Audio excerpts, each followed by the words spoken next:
I was standing in the Bangkok airport at 2 in the morning, 72 years old, holding a backpack that felt like it weighed more than my entire body. My hands were shaking. Not from fear. From rage. Because 3 hours earlier, my daughter had called me crying, begging me to come home. She said I was being selfish. Reckless. That I was going to die alone in some dirty hostel halfway around the world, and it would be my own fault. I almost listened. I almost turned around.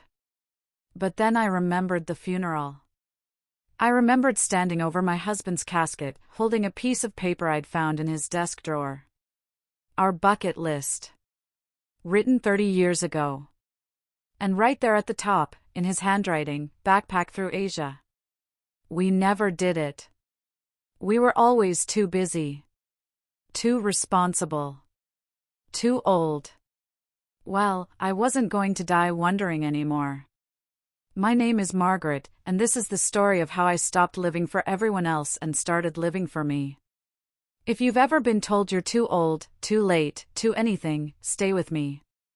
Because what happened next changed everything. The decision didn't come easy. Nothing about the last year had been easy. Robert died on a Tuesday. Sudden heart attack. No warning. One moment he was complaining about the lawnmower, the next he was gone. Just like that. 67 years old. We'd been married for 48 years. 48 years of compromise, routine, and plans we kept pushing to someday. Someday never came for him. At the funeral, everyone kept saying the same things. He's in a better place. At least he didn't suffer. You'll get through this. But I didn't want to get through it. I wanted to scream. I wanted to run. I wanted to do all the things we never did because we were too afraid, too practical, too damn polite. After everyone left, after the casseroles stopped coming and the phone calls slowed down, I found myself alone in our house. Our safe, quiet, suffocating house. That's when I found the list. It was tucked inside an old travel magazine in Robert's desk. I recognized his handwriting immediately. The paper was yellowed, the ink faded, but the dreams were still there. Backpack through Asia. Sleep under the stars in the Sahara. Learn to tango in Argentina. Swim with dolphins. We'd written it together on our 20th anniversary, drunk on cheap wine and possibility. We were 50 then. Still young enough, we thought. We had time. Except we didn't. We filled our days with doctor's appointments and grandchildren's birthdays and home repairs. We became old before we had to. And now Robert was gone, and I was left holding a list of ghosts. That night, I made a decision. I was going to do it. Not for Robert. For me. I was going to backpack through Asia, alone, at 72 years old. I didn't tell anyone at first. I knew what they'd say. And I was right. When I finally told my daughter Sarah, she looked at me like I'd lost my mind. Mom, you can't be serious. You have arthritis. You take blood pressure medication. You've never even been camping. This is insane. My son Michael was worse. He sat me down like I was a child and explained, very slowly, all the ways this was a bad idea. The language barriers. The safety concerns. The heat. The food. What if something happens to you? He kept asking. What if you fall? What if you get sick? What if you get robbed? What if? I wanted to tell him that the scariest thing that could happen to me already had. I'd already lost everything. What else was there to be afraid of? My doctor wasn't much better. When I asked for extra refills of my prescriptions, he asked why. I told him. He actually laughed. Then he saw I was serious and started listing all the medical risks. Dehydration. Infections. Blood clots from long flights. Margaret, at your age, a trip like this could be dangerous. Have you thought about a nice cruise instead? Much safer. I smiled politely and never went back to him. But the worst was my best friend Linda. We'd known each other for 40 years. She'd held my hand at Robert's funeral. I thought she'd understand. Instead, she said, "Honey, I love you, but this is grief talking. You're not thinking clearly. You're going to embarrass yourself. Those backpacker hostels are for kids. You'll be the crazy old lady everyone feels sorry for." That one hurt. Because part of me was terrified she was right. For 2 weeks, I almost gave up. I almost cancelled everything. But then I'd look at that list, at Robert's handwriting, and I'd feel something I hadn't felt in years. Anger. Not at Robert. At myself. At all the years I'd spent being careful. Being appropriate. Being afraid. I was 72, not dead. And if I didn't do this now, I never would. So I bought the ticket. One way to Bangkok. No return date.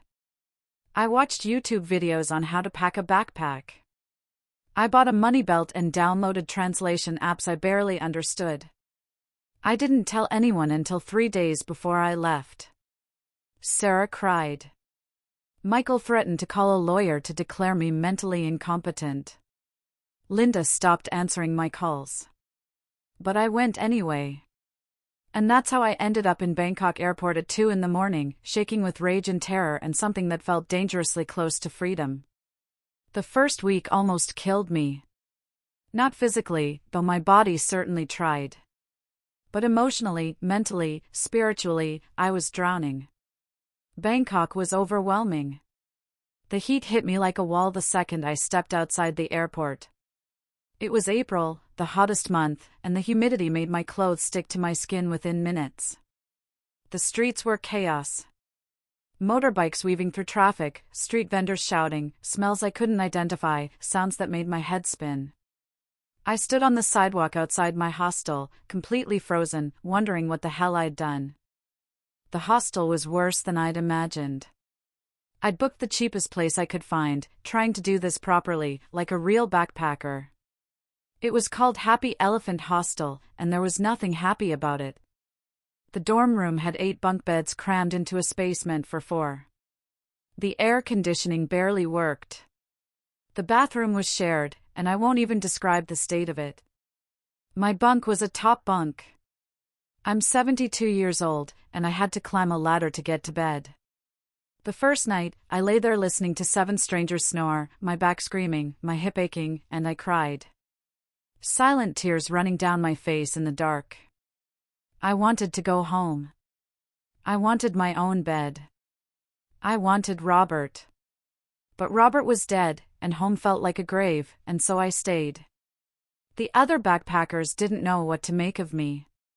The dorm was full of kids in their 20s. Australian, German, British. They were friendly enough, but I could see the confusion in their eyes. One girl, maybe 23, asked me very carefully if I was looking for my granddaughter.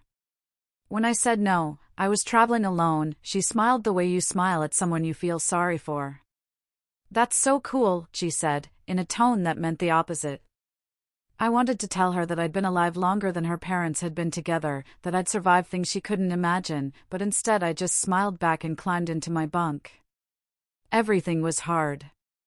Using my phone to navigate. Figuring out the bus system. Ordering food when I couldn't read the menu. I got lost every single day. I spent hours walking in circles, too proud to ask for help, too confused to figure it out myself. One afternoon, I sat down on a curb and cried because I couldn't find my way back to the hostel.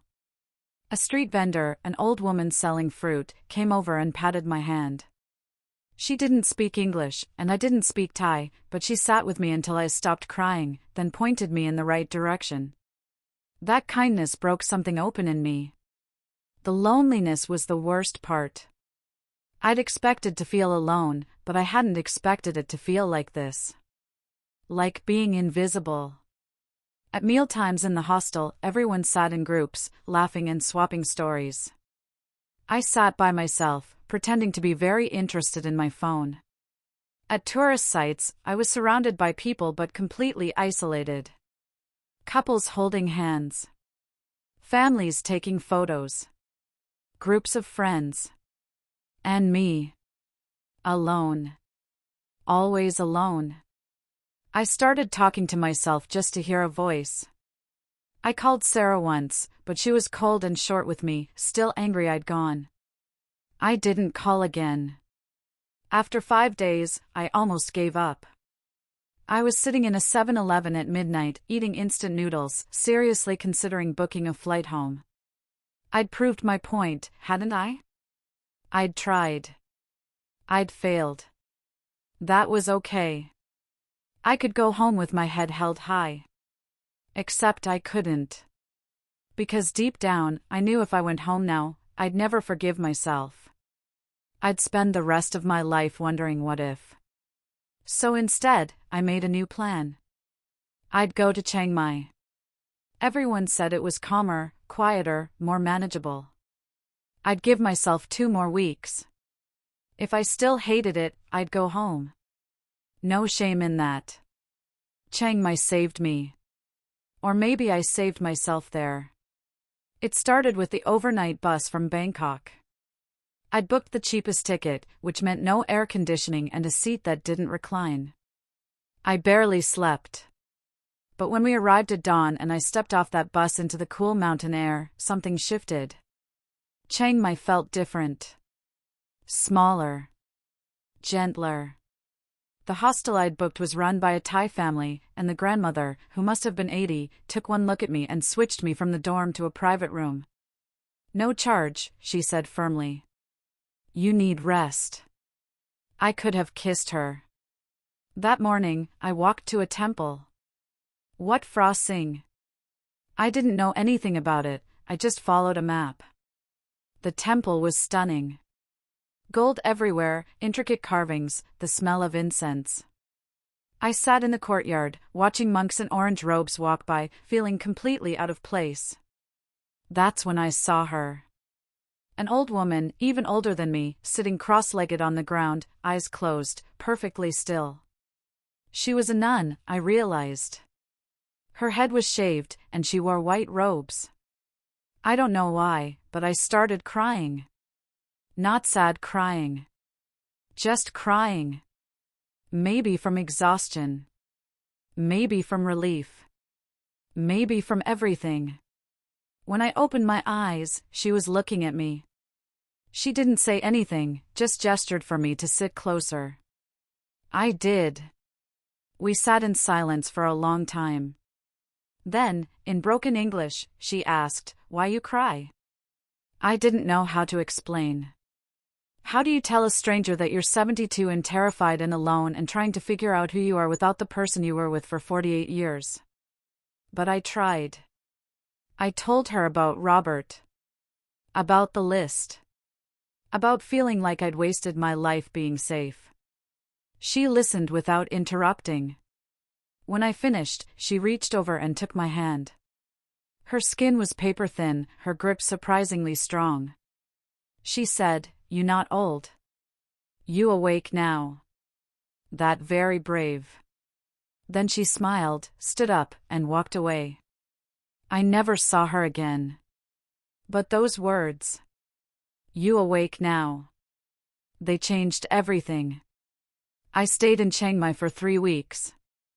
I took a Thai cooking class where I was the only person over 30. I learned to make pad thai and green curry, and I didn't care that everyone else was half my age. I went to the night markets and ate street food that probably should have made me sick but didn't. I got a terrible massage from a tiny woman who walked on my back and made me yelp. I rode on the back of a motorbike taxi and held on for dear life, laughing like a maniac. I started to feel like myself again. Or maybe I started to feel like someone new. Someone I liked better. And then I met them. The others. proof that I wasn't alone in this madness. If you're enjoying this story, do me a favor and hit that subscribe button. Trust me, you'll want to see where this goes next. I met James first. He was sitting alone at a coffee shop near the old city, reading a paperback with a cracked spine, and something about him looked familiar. Not his face. His energy.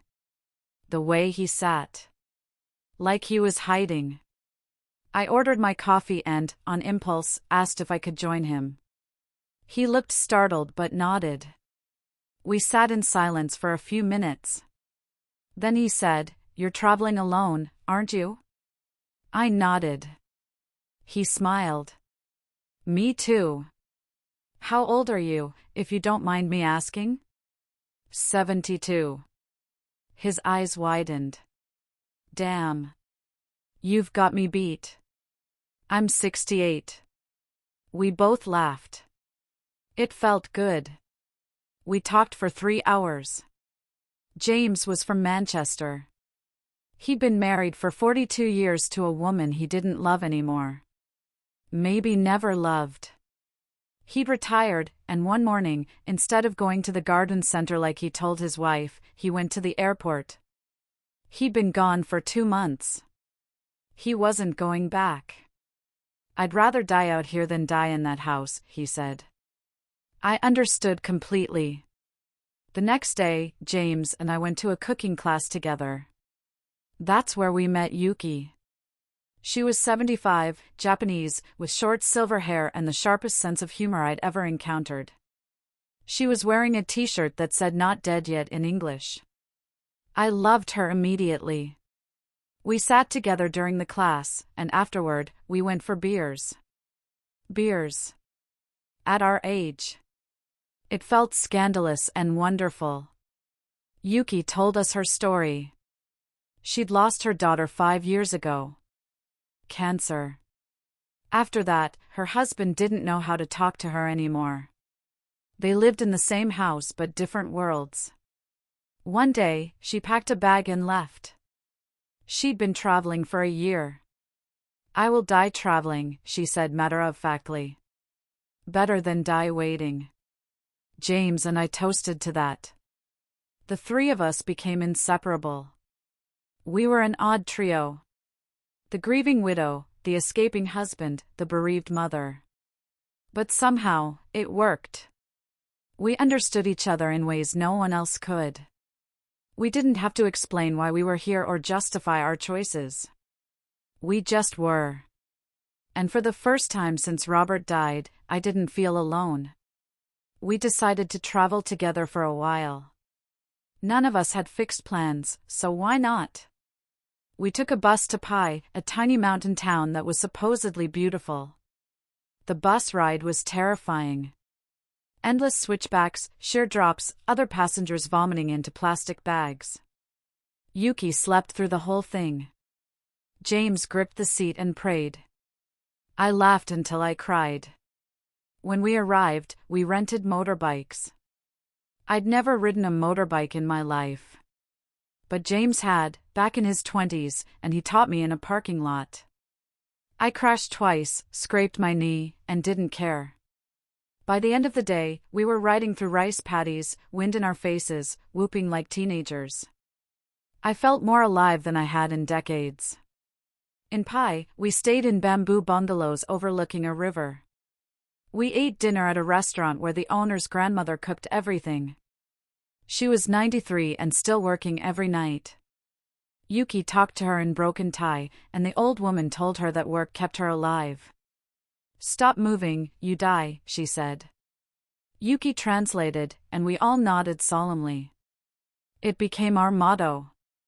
Stop moving, you die. So we kept moving. We went to Laos next. Luang Prabang. The boat ride across the Mekong was 8 hours of sitting on a wooden bench with no bathroom. My back was screaming. Yuki's knees were swollen. James looked green. But we made it. And Luang Prabang was worth it. Golden temples everywhere. Monks collecting alms at dawn. Night markets with silk scarves and silver jewelry. We stayed for a week. We drank terrible beer and ate fresh baguettes, a remnant of French colonialism. We watched the sunset over the river every evening. We talked about everything. Our regrets. Our fears. What we wanted from whatever time we had left. James admitted he didn't know how to be happy. Yuki said happiness was overrated, peace was better. I said I just wanted to feel like I mattered. Like my life meant something beyond raising kids and keeping a house. They both understood. One night, we got drunk on rice whiskey and decided to get tattoos. Yes, at our age. There was a small shop near our guest house, and we stumbled in giggling like idiots. The tattoo artist, a young guy with gauges in his ears, looked at us like we'd lost our minds. Maybe we had. Yuki went first. She got a small cherry blossom on her wrist. For her daughter. James got coordinates. The exact spot where he was sitting when he decided to leave. I got a compass on my forearm. Because I was finally finding my direction. We walked out of that shop, drunk and sore and ridiculously proud. The next morning, we regretted it. But not really. Vietnam was next. Hanoi was chaos. Worse than Bangkok. Millions of motorbikes, street food on every corner, propaganda posters, and French architecture. We stayed in a hostel in the old quarter that smelled like fish sauce and had no hot water. We didn't care. We ate pho for breakfast, banh mi for lunch, and drank iced coffee so strong it made our hands shake. We took a train to Sapa and trekked through rice terraces. Well, we tried. My hip gave out halfway through. I sat down in the mud and refused to move. Yuki sat with me while James went to get help. Two local women, probably in their 60s, appeared out of nowhere and helped me walk the rest of the way. They didn't speak English, but they held my arms and moved at my pace and didn't make me feel weak. Just human. We spent 6 weeks together, the three of us. Through Thailand, Laos, Vietnam. We had bad days. Days when we snapped at each other, when the heat was too much, when our bodies hurt too much, when we missed home. But mostly, we had good days. Days when we felt invincible. Days when we forgot how old we were. Days when we remembered why we'd left in the first place. And then James went home. His daughter called. His wife was sick. He didn't want to go, but he had to. We cried at the bus station. He promised to come back. We all knew he wouldn't. Yuki left 2 weeks later. She wanted to see India. We promised to stay in touch. We did, for a while. But eventually, the messages slowed down. We'd given each other what we needed. Permission to be selfish. Proof that we weren't crazy. And now it was time to move on. Suddenly, I was alone again. But this time, it felt different. Comment below if you've ever felt too old to chase a dream. I promise you, you're not. Being alone the second time wasn't the same as the first. In Bangkok, loneliness had felt like drowning. Now, in Hanoi, it felt like breathing. I missed James and Yuki. I missed their laughter, their stories, the way we didn't have to explain ourselves. But I didn't feel lost anymore. I felt found. And I realized something important, I didn't need them to keep going. I could do this alone. I'd always been able to. I just hadn't believed it yet. I decided to go to Nepal. I don't know why. Maybe because it was on the list. Maybe because I wasn't ready to stop. Maybe because I wanted to see if I could push myself even further. So I booked a flight to Kathmandu, and a week later, I was there. Nepal was different from Southeast Asia. Colder. Drier. The air was thinner, and I felt it immediately. My chest tightened, my breath came shorter. But the mountains. God, the mountains. I'd never seen anything like them. The Himalayas rising up like something out of a dream, snow-covered peaks disappearing into clouds. I stood in the Mel, the tourist district, staring up at them, and cried. Happy tears this time. I spent a week in Kathmandu just adjusting. The altitude made everything harder. Walking upstairs left me breathless. I slept 12 hours a night and still felt exhausted. But I was stubborn. I'd come to Nepal to trek. Everyone said the Annapurna Base Camp trek was one of the best in the world. Challenging but manageable. I could do manageable. So I hired a guide, a young Nepali man named Burr, who looked at my age on the intake form and said, very politely, "Madam, are you sure?" I was sure. Or I thought I was. We started the trek from a town called Pokhara. The first day was easy. Beautiful, even. We walked through villages, past terraced fields, across suspension bridges that swayed in the wind. Burr set a slow pace, checking on me constantly. I felt strong. Capable. I thought, I can do this. I'm going to do this. The guest house that night was basic but clean. I ate dal bhat, the traditional Nepali meal, and fell asleep feeling proud. Day 2 was harder. Steeper. My legs burned, my lungs ached. But I kept going. Day 3, I started to struggle. The altitude was getting to me. Headaches. Nausea. Burr wanted to turn back. I refused. I'd come this far. I wasn't quitting now. Day 4 broke me. We were climbing to a place called Makapukar Base Camp. The altitude was over 12,000 feet. Every step felt like I was walking through mud. My heart pounded. My head throbbed. I couldn't catch my breath. Halfway up, I had to stop. I sat on a rock, gasping, and Burr handed me water. "We can go down," he said gently. "No shame, madam. You already do very much." I wanted to keep going. I wanted to be strong. But my body was done. And suddenly, so was I. All the exhaustion, all the fear, all the grief I'd been carrying for a year came crashing down. I started sobbing. Ugly, choking sobs. Burr sat next to me, not saying anything, just waiting. When I finally stopped, I said, "I can't do this." I thought I could, but I can't. He nodded. "That okay, madam. You still very strong." That night, back at a lower altitude, I called Sarah. I don't know why. Maybe I needed to hear her voice. Maybe I needed to admit I wasn't invincible. She answered on the 3rd ring. "Mom?" She sounded worried. I told her everything. About the trek. About the breakdown. About feeling like a failure. There was a long silence. Then she said something I didn't expect. "Mom, you're not a failure. You're in Nepal. You've been gone for 4 months. You've done things I'll never do. I've been angry at you, but I've also been jealous. You're living. Actually living. And I'm just here. Doing the same thing every day. So no, you're not a failure. You're my hero." I started crying again.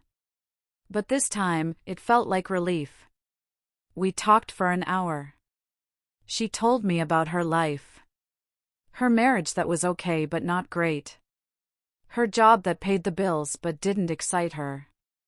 Her fear that she was becoming her mother. The old me, not the new me. "You've changed, Mom," she said. "Even your voice sounds different. Stronger." I realized she was right. I had changed. I wasn't the woman who left Connecticut 5 months ago.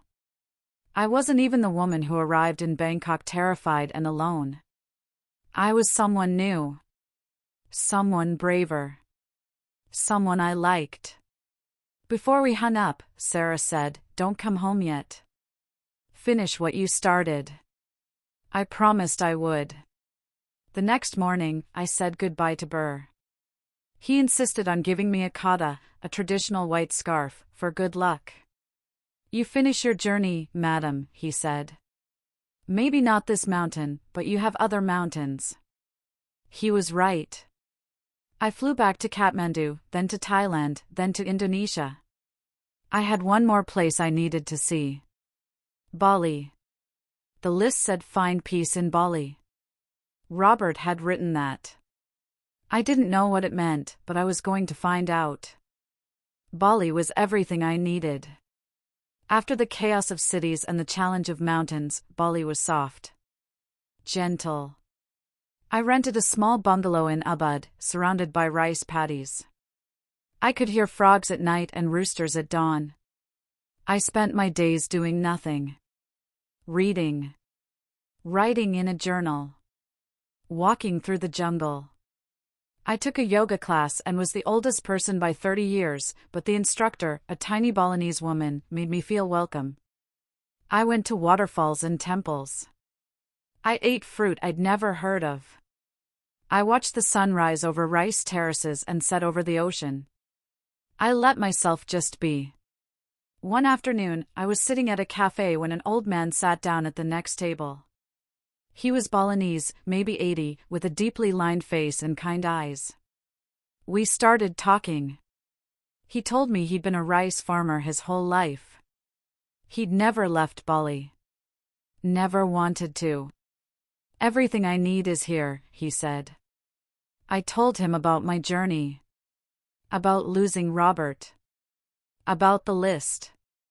About everything. He listened carefully. Then he said, "You looking for him?" I didn't understand. "Your husband. You looking for him?" I thought about it. Was I? "No," I said finally. "I'm looking for me." He smiled. "Good. You find peace." That night, I did something I'd been avoiding. I wrote a letter to Robert. I'd been carrying his list for months, but I'd never really said goodbye. So I wrote everything. About how angry I was that he left. About how scared I'd been without him. About how his death had somehow set me free, and how guilty that made me feel. About the things I'd seen and done. About the person I'd become. I wrote that I loved him, but I didn't need him anymore. And that was okay. We were both okay. When I finished, I folded the letter carefully and went to the beach. There was a ceremony happening, locals burning offerings for a Hindu holiday.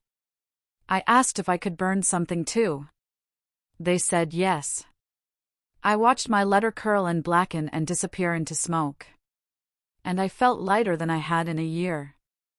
I stayed in Bali for 2 months. I met other travelers, but I didn't cling to them the way I had before. I enjoyed my own company. I learned to meditate, poorly, but I tried. I got another tattoo, a small lotus on my ankle. For rebirth. I celebrated my 73rd birthday alone, with a slice of coconut cake and a good book, and it was perfect. I called my kids. Michael had softened. He admitted he'd been wrong to try to stop me. "You look happy, Mom," he said over video chat. "You look alive." I was. As the weeks passed, I started thinking about what came next. I'd been gone for 7 months. I'd done what I set out to do. I'd backpacked through Asia. I'd proved everyone wrong, including myself. I could go home now. But did I want to? Home felt like a different planet. A different lifetime. The house where I'd lived for 40 years suddenly seemed so small. So beige. So safe. And I wasn't that person anymore. The one who needed safe. So I made a decision. I wasn't going home. Not yet. Maybe not ever. There were more places on the list. South America. Africa. Europe. I had time. I had money. I had nothing holding me back. Why stop now? One evening, I was sitting on my bungalow porch, watching the sunset, when I thought about Linda. My best friend who'd said I'd embarrass myself. I wondered what she'd think if she could see me now. Tanned and strong, with scars on my knees and stories in my bones. I wasn't embarrassed. I was proud. I pulled out my phone and sent her a message. Just a photo of me, smiling, with the rice paddies behind me. No words. She responded immediately. You look beautiful. I'm sorry. I was wrong. I smiled and put the phone away. I didn't need her apology. But it was nice to have. As I sat there, I thought about everything I'd learned. About how age is just a number people use to keep you small. About how it's never too late to start over. About how grief can destroy you or transform you, and you get to choose. About how the scariest thing you can do is also the most freeing. I thought about that moment in the Bangkok airport, shaking and crying and almost giving up. I wanted to go back and tell that woman, you're going to be okay. More than okay. You're going to be extraordinary. But I didn't need to. Because I already knew. The next day, I booked a flight. Not home. To Buenos Aires. Argentina was next on the list. Learn to tango. I'd always wanted to dance. Robert had 2 left feet, so we never did. But now there was no reason not to. I was 73 years old, and I was going to learn to tango in Argentina. And after that, who knew? Maybe I'd go to Morocco. Maybe Patagonia. Maybe Antarctica. The world was big, and I finally had the courage to see it. All of it. Before I left Bali, I went back to that beach where I'd burned Robert's letter. I stood at the edge of the water and made a promise to myself. I promised I'd never stop. Never settle. Never let fear or age or other people's opinions make me small again. I promised I'd live every day like it mattered. Because it did. Because I did. I took off my shoes and walked into the ocean, letting the waves wash over my feet. The water was warm, the sky was pink, and I was exactly where I was supposed to be. Finally. After 73 years. I was home. So if you're watching this and you think you're too old, too late, too anything, let me tell you something. You're not. The only thing stopping you is you. And you're more capable than you know. I was 72 when I started. I'd never traveled alone. I'd never even used a smartphone properly. And I did it. So can you. The question isn't whether you can. It's whether you will. Because life is short. Too short to spend it wishing. Too short to spend it safe. I spent 48 years being careful. Being responsible. Being small. And you know what I have to show for it? Regrets. A long list of things I never did. But not anymore. Now I have stories. Now I have scars. Now I have a life that's mine. Write in the comments if this inspired you. Tell me your dreams. Tell me what you're waiting for. And then stop waiting. Because the world is out there. And it's incredible. And you deserve to see it. All of it. Before it's too late. Before you're lying in a hospital bed or standing at a funeral, holding a list of things you never did. Do it now. Do it scared. Do it alone if you have to. Just do it. I'm Margaret.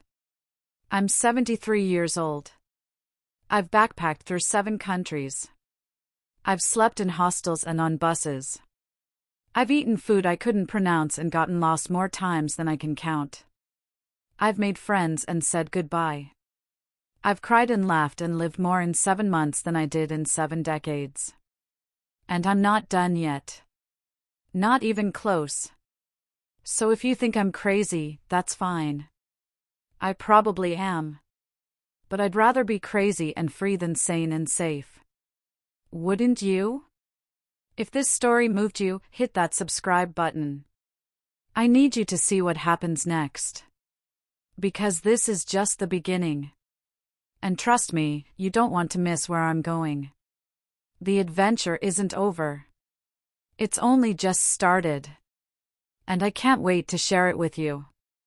Thank you for being here. Thank you for listening. Now go. Go live your life. Before it's too late. I'll see you in the next one.